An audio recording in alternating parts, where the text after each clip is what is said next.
One beautiful snowflake. Two beautiful snowflakes. Three beautiful snowflakes. Hi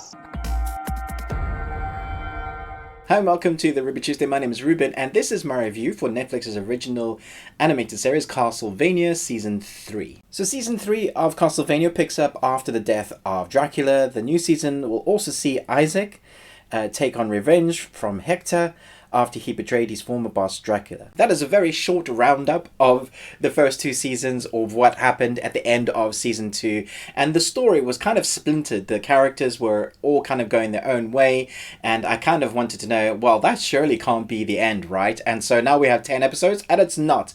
I do like what they've done with the story, and I hear a lot of people saying this is an all-out action fest. I don't think that's true. They spend a lot of time with characters in this series, especially the first few episodes. They get that kind of action sequence right at the beginning, and then they're kind of developing those characters. And what I really like about the fact that we're now in Season 3 is that they've developed a lot of the main protagonists, so they can kind of just delve into new storylines and also introduce some new characters. So we've got the main protagonist, we've got Alucard, we've got the Belmont, and you've got the magicians, and you've got, you know, all those characters we had from Season 1 and 2, but now we're introducing new characters, and I really like what they've done with the new storyline. I didn't totally guess. There are plot points where I'm like, yeah, I know what they're going to do next, but I didn't totally guess where they were going to go. And talking about the action sequences, it is directed by the same director, and so we have a synchronicity of the feeling of how it is animated. And I think it's the same as, if not better. The action sequences you really get to see, and it shows you what's going on. When you see someone's neck breaking or an arm breaking or the guts in all its glory, you get to see it. It's not like Transformers where you just chop, chop, chop, chop, chop, and you don't get to see what's actually happening. And it is also actually really beautiful to look at. The lines, the color, the saturation, the way the story is told. It's very like a metalistic, a post-apocalyptic, vampire-controlled world, and it immerses you into this world that they're trying to create, what they're trying to show the viewer. You know, this world that tone and feeling that they're going for, you really feel it. You feel it right from the beginning. You're there with the characters. It's like it's meeting old friends again at the beginning of episode 1, and then you're just going on this adventure with them. We have 10 episodes now. They're all about half an hour, and it feels like there's more faith in this series now. So whereas the first one was really short at 4 episodes, and then we had the second one, which had a few more episodes, now we've got 10, and it feels like, okay, it's a franchise that people want to see. It's got its following. I am one of those. Feels like Netflix have faith in it. I'm hoping they're going to get more. I love the voice work in all the seasons, but I particularly love some of the newbies that have been added in Season 3. Bill Nighy is one of my favorite. He really gives a sense of gravitas when you hear his voice on screen. It's just like he's like a national treasure in England, but when you hear his voice, he just commands so much presence, and just through his voice. And I think all the voice work is very tight in this series. One of the things that this series, particularly Season 3, does really well is the balance between the dark storyline, which is continuously dark, but then they balance it with humor. And I was quite surprised at how well that is balanced.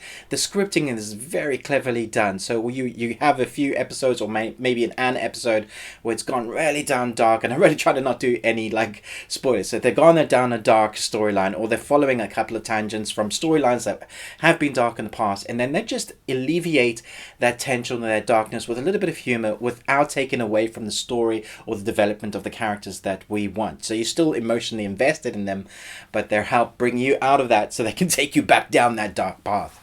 Some of the lines I just thought was so clever. There was one that stuck out to me: "You are practically the Jesus of murder." And I thought, yeah, I really enjoy the expertise or the time they spent honing the craft of the script so that when they're animated, it just feels real, it feels tangible. I think they've done an excellent job here. Once again, the music and the score I thought was top-notch. It really puts you in the presence of what's happening. It feels like a character of its own. It's a journey, adventure, storyline. The tones that just add to the atmosphere. It's very atmospheric to what they're going for. My favourite characters in all of the 3 seasons so far have been the Forge Masters, and to see where their story arcs go in this season as well, I was still very interested.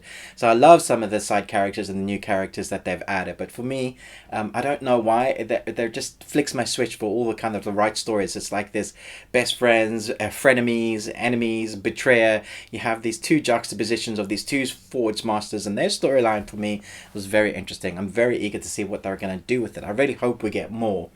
It would be such a shame now to not have more from Castlevania. I think they've done a fantastic job. The animation itself is just so much fun to watch. And for me, this season was much more bingeable than the others. Not that the others weren't, but every episode, by the time you hit the end, I just felt like, yep, next. Like, don't tell me, just play it, damn it. And I think that speaks to the quality or the immersiveness of this anime. I hope you enjoyed. Let me know in the comments what you thought about it. Personally, I would rank them 3 to 1 in that order. I liked 1, but I think they needed to work on it. I love the fight sequences and the culmination of season 2. But all in all, I love now what we have within Castlevania. I think it's finally coming into fruition of all it can be. You want to be the very best. And yeah. Which is your favourite season? How would you rank them? Who's your favourite character? I'm eager to chat to you in the comments there. Thank you so much for watching my review. If you like my content and you want more behind the scenes and bloopers and short films, then do hit the membership button. We have a vast array of membership options and you might enjoy them. Yeah, so join my members there. Thanks so much for watching this review, but most of all, until next time, remember, live long and Tuesday.